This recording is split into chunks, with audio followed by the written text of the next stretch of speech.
I want to bring in Honorable Tokwe Abdurazak Balogun. I'm being told he just joined us now. The AA Lagos State Governorship candidate for 2023. Good afternoon, Honorable.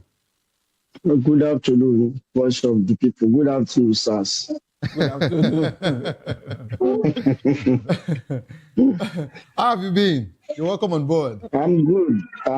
I'm coping with what is happening in Nigeria. Okay. So let me quickly bring you up to speed as regards to what we're discussing here. We're talking about state of nation, of course, but state visit in London, bomb count in Borno, Nigerians to front. President Bola Ahmed Tinubu has actually, traveled to the UK and he is breaking, will I call it the jinx, after 37 years.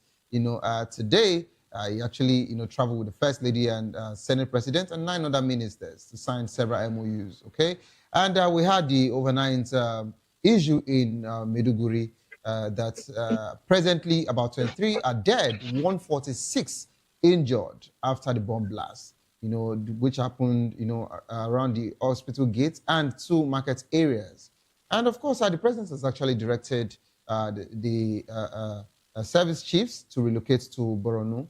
And of course, in Benue, we also had residents in Rijo village reports 2 people adopted and local school forced, to shot by kidnappers operating nearby forests. This is quite a very serious one now in this nation. And our question, how do you view, because my issue here is so much is going on in this country and the president just took the trip to the UK. But not only that, aside from sending the service chiefs, we're thinking that the president will say, oh, the vice president, since you're still in Nigeria, since you're here, I've actually handed over to you. And I've gone with the number 3 man, which happens to be the president of the Senate. You move also to Borno to see, the situation yourself. Senator Ndume has actually called on the president. And he said, these are the people that would vote you in. And of course, these people are being killed, the people that are to vote you in. So don't look into, 2027, but think of these people. Think of security first. And as we speak, the vice president is in Anambra State, joining Professor Chukwuma Soludo in swearing in, of course, for his 2nd term as the governor of Anambra State. How do you view the impact on state visit abroad on domestic crisis, like the ongoing, violence in Borno? And of course, I would like to get your take on international relationships, how our Nigerian government has actually prioritized it, over addressing, local security issues in Nigeria. I'd like to get your thoughts on this, please. Firstly, when things gets too reoccurring, it becomes like a normal vibe, and people will really be taking those things too serious, unlike how they will in the past. It's quite too. Oh, okay. Yes. All right, please go ahead. Okay. What about this? I think it's fine now. Please go ahead. So, like I said, it's not new. When something reoccurs continuously, it becomes normal in psychology. You just see those things like, oh, it has happened again. You just move on like it never matters. And this is why the country continues to find itself in this leadership mess. So it doesn't amaze me any longer. Like I've seen it happen in this administration before now, when there will be massacre and the president will just make a speech, no physical commiseration with people that are victims of this massacre. So for me, I think what the president has done is one of those things he had done in the past. But the twist to it is, you said he handed over to the vice president. I don't know the power of authority that was given to the vice president constitutionally to act in the capacity we may have thought he should be active. And as such, I think the president still determines who goes where and at what point to take order from the vice president. So if the vice president is not in his own hometown, after these heinous acts of the bedeviled group called Boko Haram and whatever, then you should understand that the vice president has not been ordered to go there. And where he has been ordered to go is where you are seeing him, which to me, I always look at the lacuna in our constitutional democracy, where the president will be out of this shore of the country and the vice president will still not be able to take initiatives on things that are to be done. So I won't want to share blame, but the truth is we as a country, as a people, are yet to elect leaders that are servant leaders, that actually push up a leadership style that considered the led above themselves. So they are not follower centered, they are self centered, if I may categorize their leadership style from what I've learned in various leadership classes. So that is why going to break whatever jinx that we have called the 37th year of not having a state visit to UK is more of importance, where they showcase themselves to people that are taking care of their own country the way they should. Showcase themselves, like I've said, why packing some of those people that went with them to show their face and smile to the camera, and whatever things they might think they might have to be achieving will still not be working out as supposed to work out if this insecurity persists. People, this is the era of social media where news cannot easily be filtered, and you cannot cordon off the truth from people to really access. Nobody is going to be investing seriously and committedly in any country that has unrest like we are having. So I believe if they take their time to fight this battle to a very large extent, even if it is just 6 months left, they will bring in things to us that will last us possibly forever. But if they continue to treat this country the way they are going, it will just be they want to just mark records. I broke this jinx, I broke that jinx. But in reality, the impact of good governance is not felt by those that elected them into office.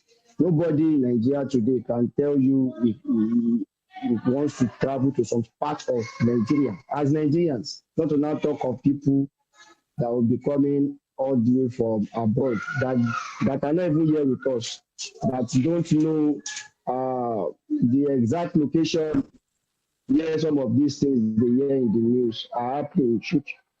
So it's so pathetic that our international relationship is not well prioritized. And I believe if we have made this place a safe haven, many investors will come by themselves. In fact, many of them will want to come and pay state visits to Nigeria and not the other way around.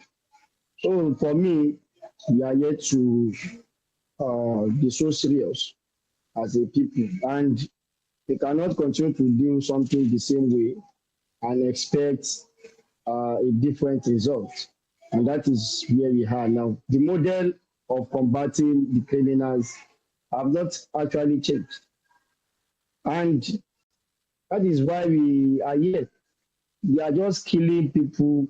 But sometimes, but many a time, I cry for the soldiers.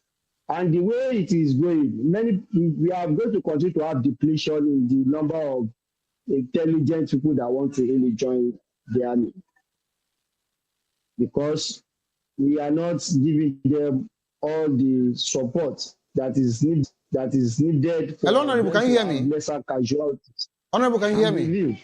All right, thank you very much for that, wonderful submission. I'd like to just thank you very much for that, wonderful submission.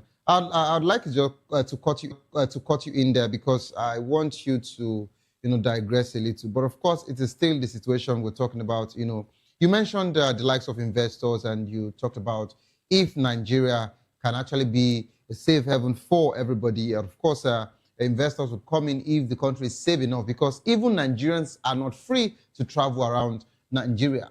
But I don't know if you actually saw the headline, where our amiable and our former general, General Gowon said that the president is doing well. And he further said that he's doing his best. And not only that, he said he is doing well on every major point, and he needs what he's doing. You understand? And when I actually look at what Nigeria is actually saying, these are totally different. It's not what the general said or what Gowon said, to be precise. It's not tallying with what with what Nigerians are going through. For you to say the president has actually done well on every side, and he needs nothing to actually add, the president is doing his best. What can you make out of this particular conversation? Don't forget that every of the presidential spokesperson, and not only that, everybody from the APC, and not only the APC as well. Now you've seen different chiefs. President Bola Ahmed Tinubu's reform is good and it is yielding results. But you are talking about investors not coming into the country, and Nigerians are actually complaining about the surge in food prices. How would you evaluate this statement? Well, I think it's just to caress the ego of the president. He is an elder statesman. I won't want to be so vociferous in my expressions against Yakubu, retired Colonel Yakubu Gowon. He has done his own time, and look at his age. So he may not be in tandem with the reality of our present time. So we may actually rely so much on hearsays. How many times does he really have to go through news around the various platforms that we give reality? How many times does he actually have the spare opportunity to travel across the country? How many people does he connect with as of today that are from the city? When we talk, we are talking because we connect directly with the masses. It is not because we are sitting up there with some elites where we are enjoying our wealth, legitimate and otherwise, and we just talk beer parlor talk. We are talking about real connection with a larger percentage of people that are being governed, and those are the masses. Okay. So when you see somebody at a royal, we call it somebody like from the royal level of the community echelon, so you see him praising his royal colleague. Okay. Okay.